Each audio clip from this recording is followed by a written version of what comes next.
नमो भगवते वासुदेवाय। श्रीमद्वाल्मीकिरामायणम् आरण्यकाण्डं चतुःपञ्चाशः सर्गः। लङ्काप्रापणम्। क्रियमाणा तु वैदेही कञ्चिन्नाथमपश्यति ददर्श गिरिशृङ्गस्तान् पञ्चवानरपुङ्गवान्। तेषां मध्ये विशालाक्षी कौशेयं कनकप्रभम् उत्तरीयं वरारोहा शुभान्याभरणानि च मुमोचयति रामाय शंसेयुरिति मैथिली वस्त्रमुत्सृज्य तन्मध्ये निक्षिप्तं सहभूषणं सम्भ्रमातु दशग्रीवः तत्कर्म न स बुद्धवान्। पिङ्गाक्षास्तां विशालाक्षीं नेत्रैरनिमिषैरिव विक्रोशन्तीं तथा सीतां ददृशुर्वानरर्षभाः। स च पम्पामतिक्रम्य लङ्कामपि मुखः पुरीं जगामरुदतीं गृह्य वैदेहीं राक्षसेश्वरः तां जगार सुसंहृष्टः रावणो मृत्युमात्मनः। उत्सङ्गेनेव भुजगीं तीक्ष्णदंष्ट्रां महाविशां वनानि सरितः शैलान् सरांसि च विहाय सा सक्षिप्रं समतीयाय शरच्चापादिवच्युतः तिमिनक्रनिकेतं तु वरुणालयमक्षयं सरितां शरणं गत्वा समतीयाय सागरं सम्भ्रमात् परिवृत्तोर्मि रुद्धमीनमहोरगः। वैदेह्यां क्रियमाणायां बभूव वरुणालयः अन्तरिक्षगतावाचः ससृजुच्चारणास्तदा एतदन्तो दशग्रीवः इति सिद्धास्तदा ब्रुवन् स तु सीतां विवेष्टन्तीम् अङ्केनादाय रावणः प्रविवेश पुरीं लङ्कां रूपिणीं मृत्युमात्मनः। सोऽभिगम्य पुरीं लङ्कां सुविभक्तमहापतां संरूढकक्ष्या बहुलं स्वमन्तःपुरमाविशत् तत्र तामसितापाङ्गीं शोकमोहपरायणां निददे रावणः सीतां मयोमायामिव स्त्रियम् अब्रवीच दशग्रीवः पिशाचिर्घोरदर्शनाः यथा नेमां पुमान् स्त्रीवा सीतां पश्यत्य सम्मतः।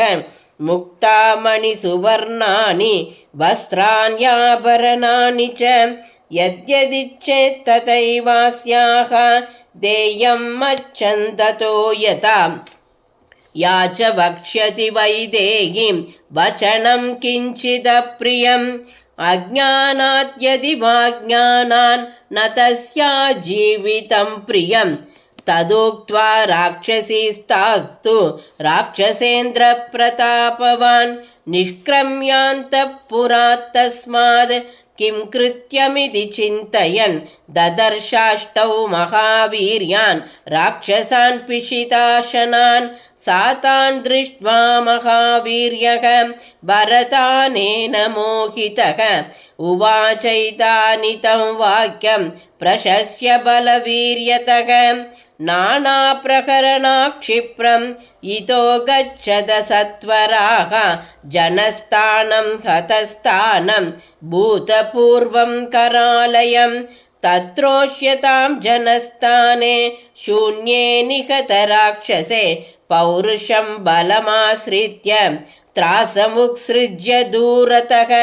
बलं हि सुमहद्यन्मे जनस्थाने निवेशितं सदूषणकरं युद्धे हतं रामेण सायकैः तत्र क्रोधो ममामर्षात् धैर्यस्योपरि वर्तते वैरं च सुमहज्जातं रामं प्रति सुदारुणं निर्यातयितुमिच्छामि तच्च वैरमहं रिपोः न हि लप्स्याम्यहं निद्राम् अहद्वा संयुगे रिपुं तं द्विदानीमहं हत्वा करदूषणगादिनं रामं शर्मोपलप्स्यामि धनं लब्ध्वेव निर्धनः जनस्थाने वसद्भिस्तो भवद्भिराममाश्रिता प्रवृत्तिरुपनेतव्या किं करोतीति तत्त्वतः अप्रमादाच्च गन्तव्यं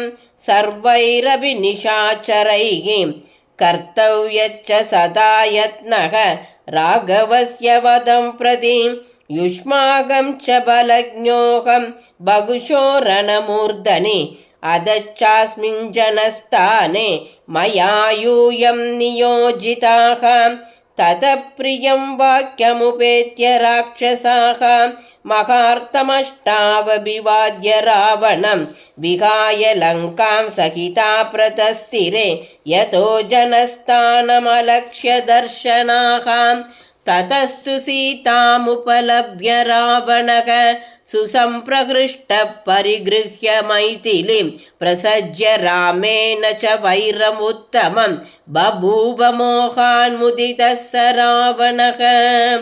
इत्यार्षे श्रीमद् रामायणे वाल्मीकिये आदिकाव्ये चतुर्विंशतिसहस्रिकायां संहितायाम् आरण्यकाण्डे लङ्काप्रापणं नाम चतुःपञ्चाशः सर्गः। श्रीदाशरथाय विद्महे सीतावल्लभाय धीमहि तन्नो रामः प्रचोदयात्।